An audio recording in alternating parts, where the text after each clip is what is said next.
Hey y'all, I'm Deucey TV, an extras main.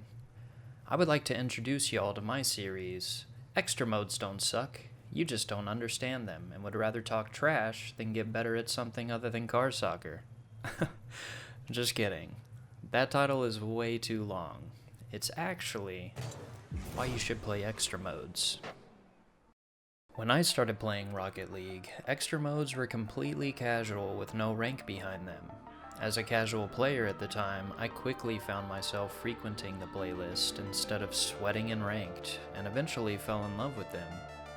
Since then, they've become exclusively ranked, but at this point, I keep playing because I find that they are so much more fun than regular old Rocket League. And I hope that by the end of this series, you'll feel the same, or at least give them a try. If you end up hating them, you could always just leave an angry comment on my video, or my Twitch, Twitter, TikTok. I'll leave all the links in the description, just in case.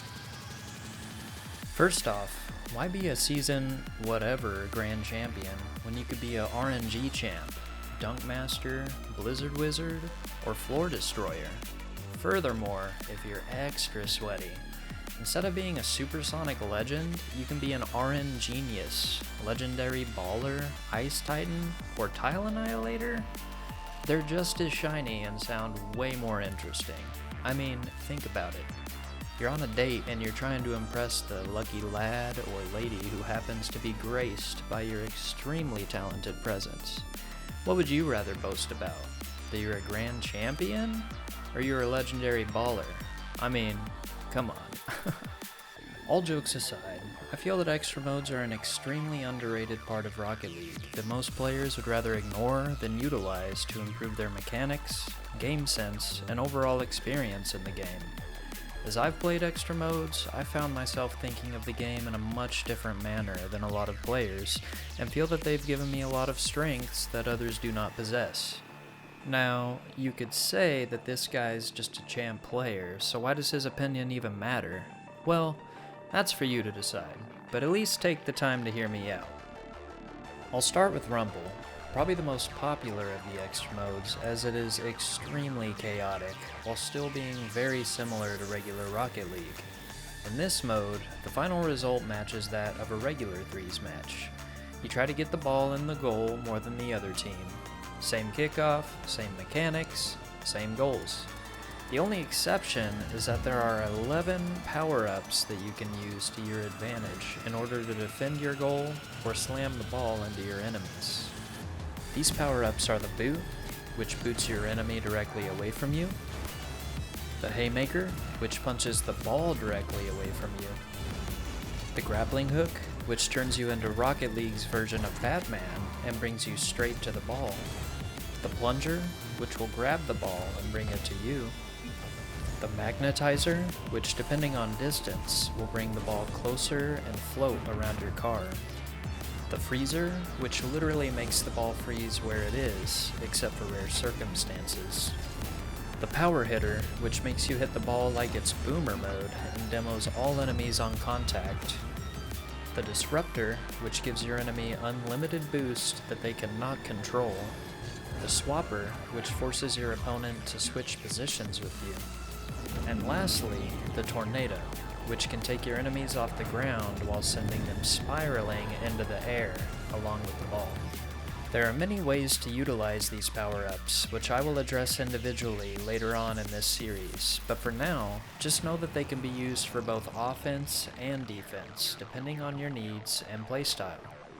This mode teaches you a lot about positioning on the field, watching your opponents and your teammates' behavior, and how to work with adversity. Again, with all these power-ups, the limits to how goals can be scored or defended are few and far between. The next extra mode is called Dropshot. This happens to be my favorite extra mode, though I really do love them all almost equally. In this mode, the map is shaped like a hexagon, and there are no goals anywhere. In fact, you have to create your own goal by damaging the floor on your enemy's side of the map until it opens up and allows for the ball to drop through. Get it? Dropshot? Anyway, there are no boost pads. Instead, you start with 100 boost that will slowly regenerate after use, which forces you to learn how to utilize your boost effectively. If you're one of those people who constantly holds the boost button down, you will be punished by this mode in particular. The map is so large that one person cannot cover the entirety of it all on their own. Because of this, teamwork is absolutely necessary, and carrying your teammates will not come easy. Basic dribbling and catches while playing Dropshot are crucial, as you will be trying your best to keep that freaking ball from hitting your floor. In fact, ball control is one of, if not the most important aspects of this mode. If you can keep the ball away from your enemy while helping feed it to your teammates, you will find a lot of success here. This being said, knowing how to bring the ball up the walls and hit it from the ceiling, along with the ability to keep the ball in the air for extended periods of time, will buy your team time to regenerate boost, reposition, and allow for some awesome plays. Not to mention that kickoffs are in the air in this mode. I will be making a video later on in this series dedicated just to Dropshot if you'd like to learn more and improve in this mode in particular. Next up is Hoops, which in my opinion is by far the sweatiest of the extra modes.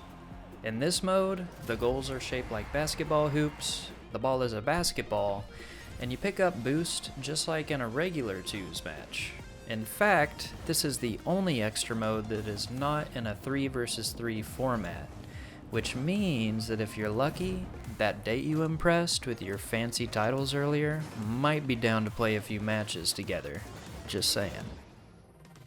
Unlike Dropshot, the map is very small, and the potential for carrying teammates is much higher.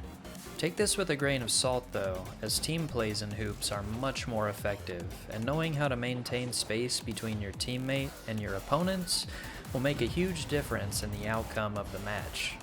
A teammate who does not leave enough space will often end up getting in the way of potentially great plays, and can result in quickly getting scored on by a more coordinated team.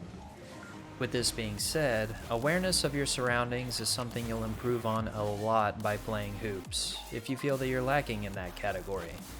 Some other aspects you'll improve on are your ball control, along with wall and ceiling play, just because the map is so small and easy to navigate around quickly. Knowing how to hold your own as an individual is a very strong attribute for succeeding at this mode. Kickoffs are also extremely important and can mean the difference between a win and a loss. With that being said, if you're a ones player, this might be the mode for you. Lastly, Hoops is such a popular mode that there is an entire community built off of it, which you can find more information on by visiting rankedhoops.gg or by checking out their YouTube in the links below. And before you ask, no, they did not ask me to rep them in this video. I just think it's a great community and will always take the opportunity to promote other great Rocket League outlets. The last extra mode is Snowday. There's nothing different about this mode than regular threes, except for the fact that the ball is now a hockey puck. The flat shape of the puck results in it staying grounded the majority of the time, which will teach you a lot about centering your car properly and winning 50-50s, which will transfer directly to regular gameplay with the ball. After a few 50-50s in this mode, you'll quickly find out that there are some insane pinching methods that can be used on the puck to score, but should also be considered when trying to defend your goal. I'll dive further into this specifically in a later video dedicated just to this mode. Moving right along, in order to get the puck in the air, you have to 50-50 with the opponent, hit it aggressively off the wall, or send it all the way up to the ceiling, which will open up many more goal-scoring opportunities if you know what you're doing.